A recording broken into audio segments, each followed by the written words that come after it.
ওয়েদারটা বেশ ভালো ছিল, তো মনে হলো যে যাই একটু গঙ্গার ঘাটে গিয়ে সময় কাটিয়ে আসি, বেশ ভালোও লাগে কাটাতে।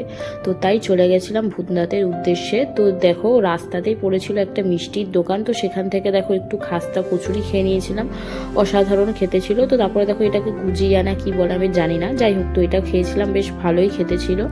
তো এরপর দেখো আবার রওনা দিয়ে দিয়েছিলাম গন্তব্যস্থলে। তো দেখো নর্থ কলকাতার এই বাড়িগুলোই কিন্তু মানে একটা বিউটি, জাস্ট একটা অসম্ভব সুন্দর লাগে তো পরিবেশটা। তো যাই হোক দেখো যেতে যেতে আমরা পৌঁছে গেছিলাম বাবার মন্দিরে।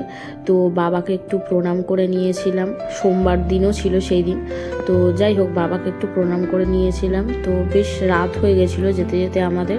তো অতটা ভিড় ছিল না, দেখো সামান্য একটু ভিড় ছিল।